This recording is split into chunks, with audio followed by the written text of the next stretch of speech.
This is Andi Purewal for Boxing News. I'm joined by Felix Cash here at the Boxing Booth Gym in London. Felix, firstly, how are you? It's been a while since we've seen you on the seat.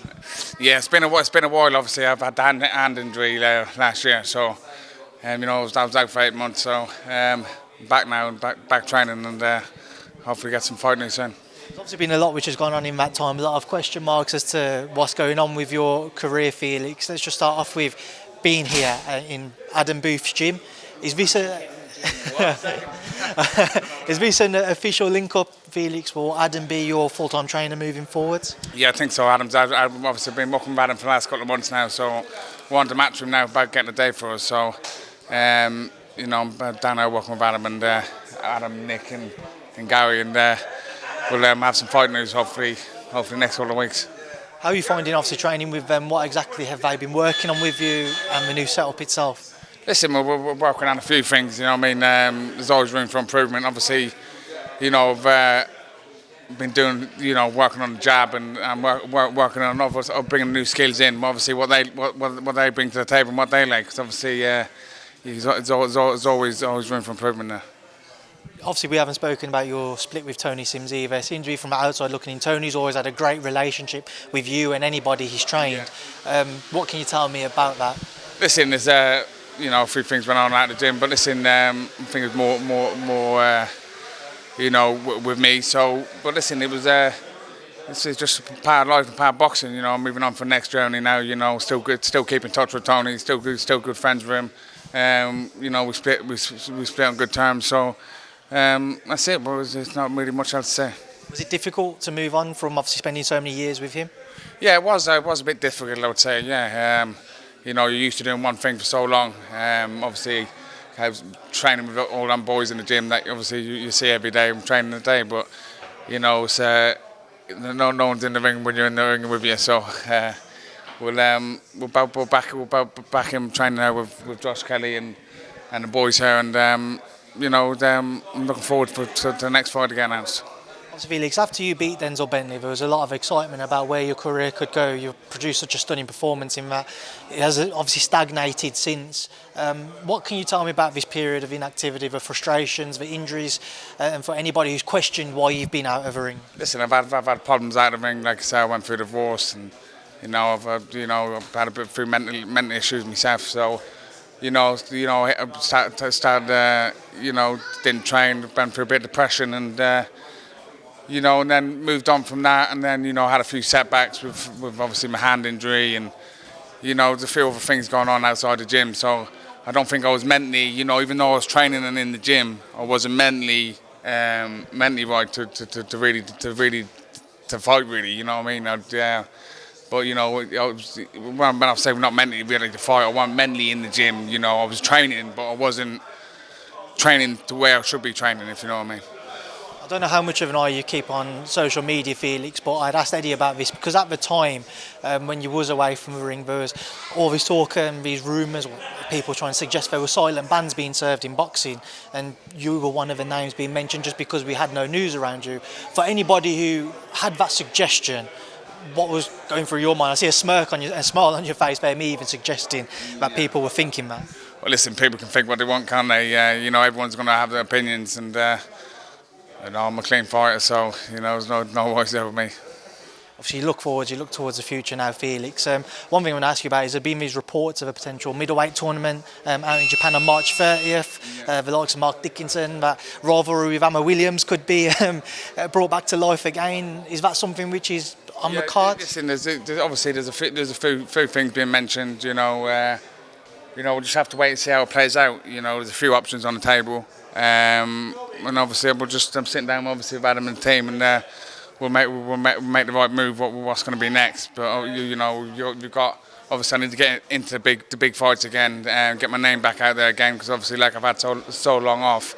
You've got Williams and Sheeraz fighting in a couple of we'ks' time. So we'll see what happens there. Maybe one of the winners of them. There's a few options on the table now. So we'll just wait and see what happens. Let's give him the next question. What is the plan of action for you, Felix? Looking towards the future, where do you want to go You're putting Josh to shame there. How do you want this year to play out for you ideally? Listen, I need to get back in the ring, get back in the ring first, and pick up a couple of wins and get a shot at a world title. How far off do you feel you are from achieving those goals? Listen, with what's on the table at the minute, you know, I think I could do it in a couple of fights. You mentioned Sheeraz Williams as well. What are your thoughts on that fight? It all depends what Williams has left. You know what I mean? You know, Williams maybe a few years back he was a bit better. I probably would have edged towards him, but his last couple of performances hasn't been great. I know he's come back and had a couple of stoppages on small hole shows, but I don't know what Williams has left after the Eubanks. You mentioned Eubank there, so one name I want to put to you. I know in the past you was obviously training with Conor, who was linked to the fights with Chris Eubank Jr. Before all of that fell through. Would that be one which would interest you though if he comes back at 160 if it was on the table? I'll fight Eubank, no problem. Listen, I know sparring's different from fighting. I sparred him a nice few times. I've definitely got his number. Yeah, well, I think I've got his number. You know what I mean? And look, in his last few performances, he hasn't looked great. He hasn't looked great either. So listen, they're all big fights, big names, and obviously all the fights I want to be involved in. So you know, the main thing is now just staying focused, staying mad in the gym, and waiting for an opportunity to come up. Just final one on potential fights. Ammo Williams, is that one which still kind of gets the juices flowing because of what was said back and forth previously? Definitely, all the big fights I want to get into. He's another name. Obviously, I've been out of the, you know, he's another name. So listen, we'll see what Matchroom's got planned for us, and what Adam's got planned for us, and we'll get one of these. I'll be definitely back in, you know, in the next 3 or 4 months in a big fight. So on that note, Felix, are you still a Matchroom fighter? Yeah, I'm still with Matchroom. Yeah. And then just a couple to end this on. Fury Usyk next month. What's your thoughts on that undisputed fight? Listen, it's one of them. I think Fury's obviously got to be favourite. He's a bigger man. I think I'd favour Fury. So, and I'm obviously a Fury fan. So, obviously it's a bit different there. But Usyk, obviously, he's a very good fighter, very tough fighter, and very clever and awkward. So, I think it's going to be an interesting fight. Joshua Ngannou. I think Joshua knocks him out. And then final one, a great fight again, Joseph Parker and Zhang on that undercard. Who? Joseph Parker and Zhang stopped Joe George. Well, Parker looked good against Wilder, but two different fights, didn't they? It all depends what. I didn't think Parker had that left in him. You know what I mean?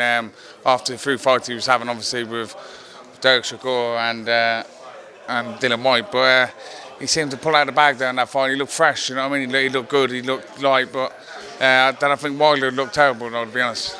I have to ask Felix, just asking you these questions, I can see kind of a wry smile always coming up from yourself. How excited does it feel for you to obviously see boxing in the state is, and I imagine you're imagining yourself in these types of fights, those types of events? Oh, definitely, yeah. You know, obviously there's always quite a few fights over in Saudi now. You know, they're putting big events over here, big fights on. So I've been out of the ring now a while now, and I'm definitely itching to get back in there and get these hands at someone. Leave a final one. In fact, Buatsi Azeez, your new campmate. Sorry, someone who's been training here, not your campmate, but he's been training here. Yeah, Buatsi Azeez, your thoughts? Yeah, well, Buatsi Azeez. Listen, it's an interesting fight. It's an interesting fight, very interesting fight. But I definitely favour Buatsi. I think he's got a tool to beat him. But listen, it's all in the night, isn't it? It's all in the night. But he's been out a while, Buatsi too. So you know, we'll see what the deal is. Keep saying last fight. I'm going to squeeze one more because there's a former campmate, John Ryder, fighting Jaime Munguia this weekend. How does John go about beating Jaime Munguia? Listen, Ryder's obviously a terrific fighter. You know what I mean? I think he's just got to do what he does. You know what I mean? He's put on some great performances of late. Ryder, you know, he put a good fight up against Canelo. You know, it's a tough fight. Don't get me wrong, it's a tough fight by any means, but it's definitely a tough fight for Munguia too. Right, Felix, listen, I appreciate your time now. I know you was about to shoot off, so thank you for speaking to me, and I'll see you soon. Thanks, and nice one.